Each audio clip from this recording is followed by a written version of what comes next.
الله والصلاة والسلام على رسول الله وعلى آله وصحبه ومن والاه. أما بعد، فأخذنا في الدرس المتقدم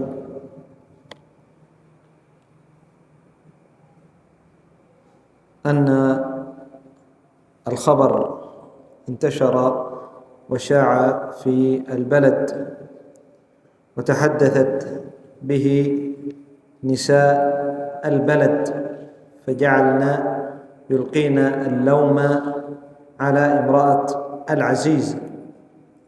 ونواصل فيما ذكر علامة السعدي رحمه الله، قال: وكان هذا القول منهن، أي من النسوة. كان هذا القول من النسوة عندما قلنا تراود، قال: نسوة في المدينة امرأة العزيز تراود فتاها عن نفسه قد شغفها حبا إنا لنراها في ضلال مبين. قلنا هؤلاء النسوة، قلنا هذا القول مكر. ماذا يريدنا به؟ هل فقط اللوم أو يريدنا أن يتوصلنا إلى شيء؟ قال: وكان هذا القول منهن مكرا، ليس المقصود به مجرد اللوم لها والقدح فيها امرأة العزيز، وإنما أردنا أن يتوصلن بهذا الكلام إلى رؤية يوسف الذي فتنت به امرأة العزيز، لتحنق امرأة العزيز وتريهن إياه ليعذرنها، ولهذا سماه مكرا. أي أن النساء ما قلنا هذا القول إلا لأجل أن يتوصلنا إلى رؤية يوسف الذي فتنت به امرأة العزيز. يعني امرأة العزيز تفتن بغلام لها وبخادم لها.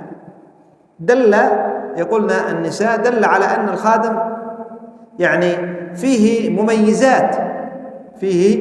مميزات، فهن قلنا هذا الكلام أي النسوة لأجل أن امرأة العزيز تغضب عندما تسمع أن النساء يلمنها، تغضب عليهن فتستدعيهن لأجل أن يرينه، فتوصلنا إلى ما أردنا، إلى رؤية يوسف.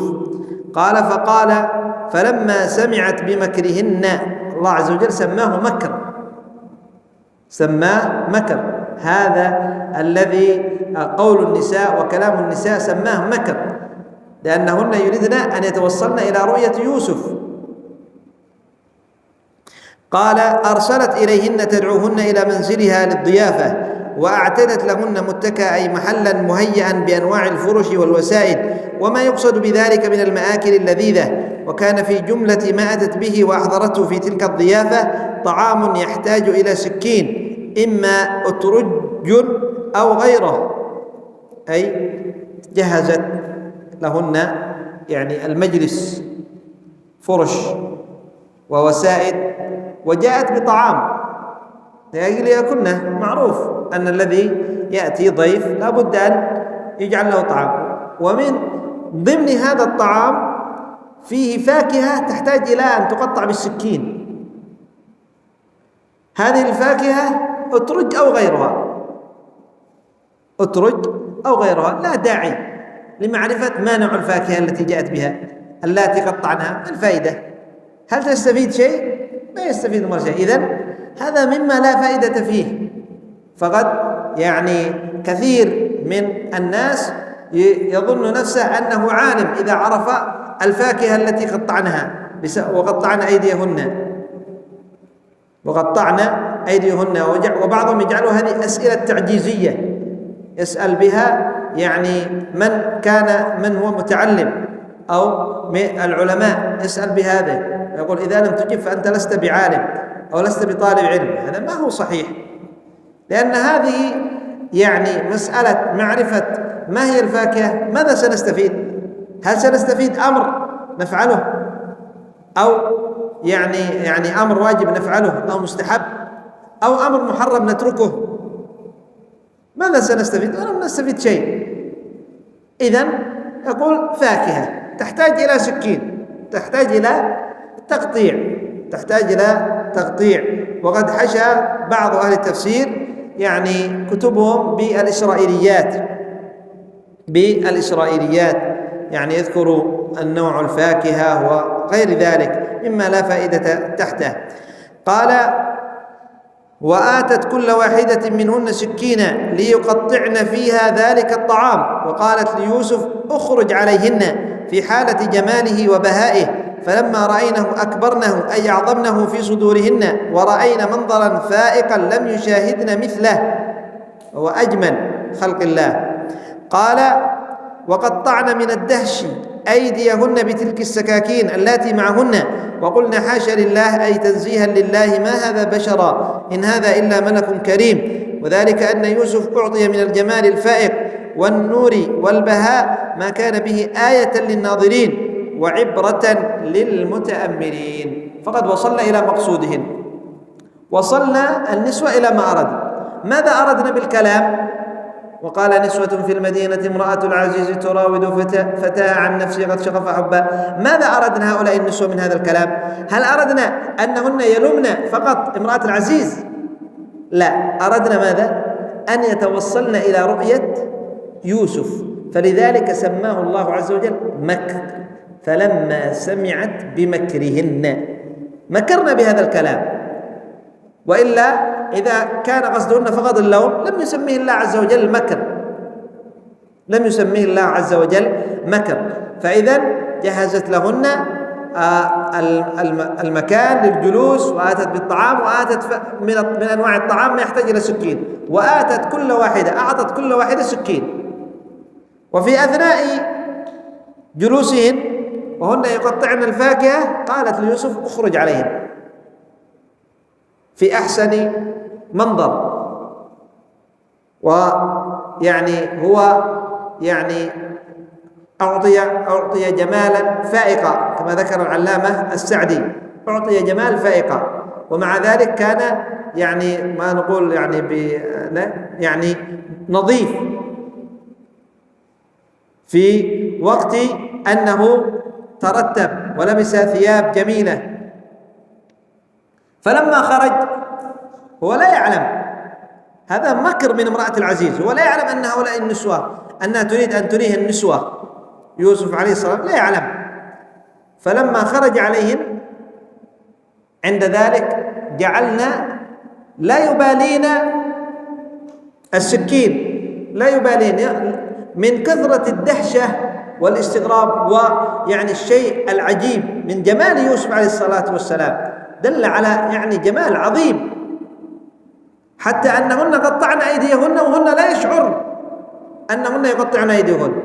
وبعضهم يقول: هذه عندكم هذا، أن هذا من تقطيع نسوة يوسف الذي في رجل، صح أو خطأ؟ عندكم هذا؟ نحن عندما كنا صغار كان هكذا يقولون لنا، أن هذا من تقطيع نسوة يوسف. عندما قطعنا يوسف النسوة قطعن أيديهن، خلاص صار علامة، الأولاد يأتون وفيهم هذا مقطع. هذا باطل، إن جهل العوام، جهل الناس بسبب الجهل. فدل على يعني أن يوسف أعطي جمالا فائقا. وسيذكر العلامة السعدي من الفوائد والعبر في آخر السورة من ضمنها هذه الفائدة. قال: يعني قطعن أيديهن وهن ما زلن يقطعن أيديهن ولا يشعرن أنهن يقطعن أيديهن، وهن في استغراب، في دهشة، بالنظر إلى يوسف عليه الصلاة والسلام. فعندما رأينا هذا الجمال، ماذا قال الله عز وجل؟ فلما رأينه، بعدما خرج، أكبرنه أي عظمنه، استعظمنا بهذا الجمال. آية من آيات الله عز وجل، آية من آيات الله عز وجل يوسف عليه الصلاة والسلام، آية في الجمال. ثم نزهنا الله وقلنا: حاشا لله، تنزيها لله، ما هذا بشر البشر ليسوا كهذا في الجمال، ويوسف عليه السلام بشر، لكن أعطاه الله عز وجل من الجمال الفائق الذي فاق به جميع البشرية، جميع البشرية. ما هذا بشر إن هذا إلا ملك كريم. عند ذلك سنحت الفرصة لامرأة العزيز أن تظهر عذرها، أنها معذورة، تريد أن تبين للنسوة أنها معذورة، وهو ليس بعذر، هذا فقط من تزيين الشيطان، من تزيين الشيطان لها، ولا هو ليس بعذر. وقوع في الفاحشة بأنه جميل هذا ليس بعذر، لكن تزيين الشيطان وتسويل الشيطان لها أراد أن تبين أنها معذورة أمام النساء لكي لا يلمنها ولا يقدحن فيها. قال: فلما تقرر عندهن جمال يوسف الظاهر وأعجبهن غاية وظهر منهن من العذر لامرأة العزيز شيء كثير، أرادت أن تريهن جماله الباطن بالعفة التامة، فقالت معلنة لذلك ومبينة لحبه الشديد غير مبالية، ولأن اللوم انقطع عنها من النسوة لما تقرر عندهن جمال يوسف الظاهر، جمال عجيب بسببه قطعن أيديهن ولم يشعر. أرادت امرأة العزيز أن تبين جماله الباطن، أنه عفيف بعفة تامة، جمال الظاهر مع جمال الباطن. فقالت امرأة العزيز معلنة مبينة لجماله الباطن، وأيضا مبينة لحبها الشديد له، أنها تحبه حبا شديدا غير مبالية. الآن خلاص صار معها العذر، فإذا تكلمت وبينت أنها تحبه حبا شديدا ما سيلمنه النسوة، ما سيلمنها وما يقدحن فيها، لأنه جمال عجيب. فقد انبهرن وقطعن أيديهن، ماذا سيقول امرأة العزيز تراود فتاها؟ هذا قد انتهى، كان قبل أردنا أن يتوصلنا إلى رؤية يوسف، أما الآن عندما رأينا أعذرنا امرأة العزيز. قال: ولأن اللوم انقطع عنها من النسوة لم يعد يلمنها. قال: ولقد راودته عن نفسه فاستعصم، أي امتنع، وهي مقيمة على مراودته، لم تزدها مرور الأوقات إلا محبة وشوقا وقلقا لوصاله وتوقا، ولهذا قالت له بحضرتهن: ولئن لم يفعل ما آمره ليسجنن وليكون من الصاغرين، لتلجئه بهذا الوعيد إلى حصول مقصودها منه. أرادت أن تبين جماله الظاهر، قالت: ولقد راودته عن نفسه فاستعصم، امتنع لعفته عليه الصلاة والسلام. إذن فاجتمع في يوسف جمال الظاهر وجمال الباطن. إذن الآن النسوة لن يلمن امرأة العزيز، قد بينت العذر والسبب لحبها ليوسف ولمراودتها ليوسف أن يعمل بها الفاحشة والعياذ بالله. وقلنا أن هذا ليس بسبب وليس بعذر، وإنما هذا من تزيين الشيطان لامرأة العزيز. قال: وهي مقيمة، ما زالت مع مرور الأيام والليالي، وهي ما زالت مقيمة على مراودته، تريد أن يوقع بها الفاحشة. وثم قالت أمام النسوة، هذه الجرأة على ارتكاب المحرم أمام الغير. والسبب أنها ذهب عنها اللوم من النسوة، لا يستطيعن أن يلومنها، جرأة. فالمعصية عند العمل بها أولا يخاف العبد يخاف، يكون عنده خوف، لكن إذا استمر عليها يذهب الخوف قليل قليل قليل قليل.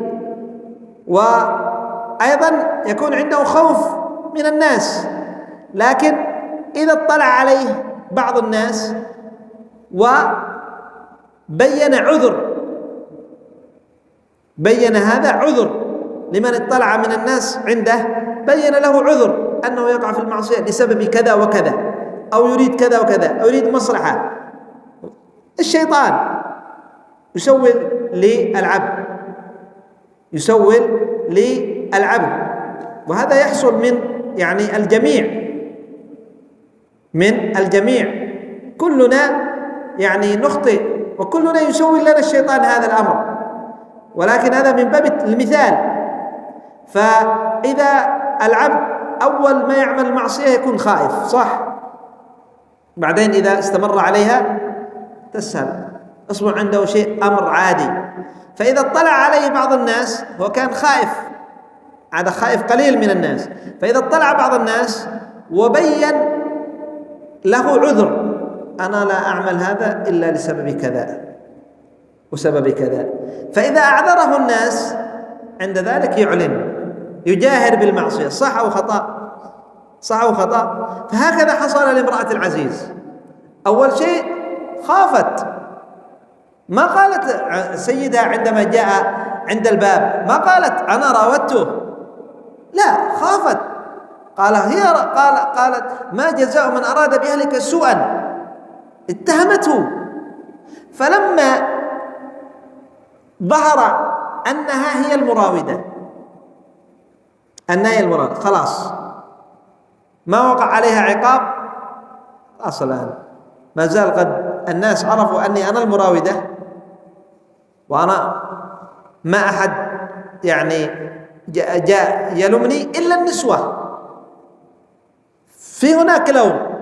الآن ظهر أمرها، ظهرت مراودتها، ظهرت أنها عملت هذه المعصية للناس. أول شيء كانت مستخفية، فلما ظهرت جاء اللوم، فلما انقطع اللوم الآن صارت هي تعلن أنها ستعمل هذه المعصية، ما أحد سيلومها، ما أحد سيلومها. فمن كان يلومها بالأمس قد أعذرها اليوم، قد طلع له عذر. فإذا قالت الآن، انظر إلى الجرأة، قالت ولئن لم يفعل ما آمره. ماذا تأمره؟ بالفاحشة والعياذ بالله. ولئن لم يفعل ما آمره ليسجنن ولا يكون من صغير. أرادت أن تلزمه، إن لم تفعل فسوف تسجن، تخوفه بهذا الأمر وبهذه العقوبة، بأنها سوف تسجنه، وفوق ذلك يكون ذليل.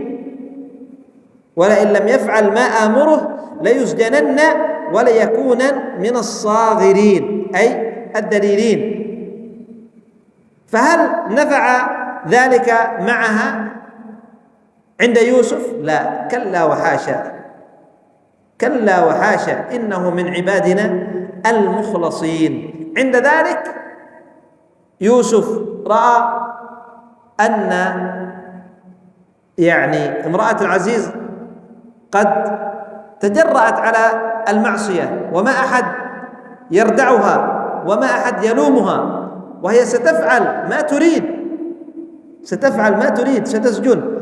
عند ذلك استعان بالله الذي هو خير معين. وهذا الذي ينبغي علينا جميعا، أننا إذا وقعنا في المعصية وجاء الشيطان علينا من كل جانب وسهل لنا المعصية واقترفناها واستمرنا عليها وتجرأنا على فعل المعصية، أن من الأسباب المعينة على ترك هذه المعصية اللجوء إلى الله، الاستعانة بالله، أن تدعو الله، أن تستعين بالله، أن تتضرع لله عز وجل أن يجنبك من هذا الذنب، وأن يصرف عنك هذه الخطيئة. فإذا علم الله عز وجل صدق ما في قلبك من أنك تريد أن تتخلص وتترك هذا الذنب، والله عز وجل سيعينك. الله عز وجل يعينك، وقال ربكم ادعوني أستجب لكم، وإذا سألك عبادي عني فإني قريب أجيب دعوة الداعي إذا دعان، أجيب دعوة الداعي إذا دعان. نكتفي بهذا القدر إلى هنا. سبحانك اللهم وبحمدك، أشهد أن لا إله إلا أنت، أستغفرك وأتوب إليك.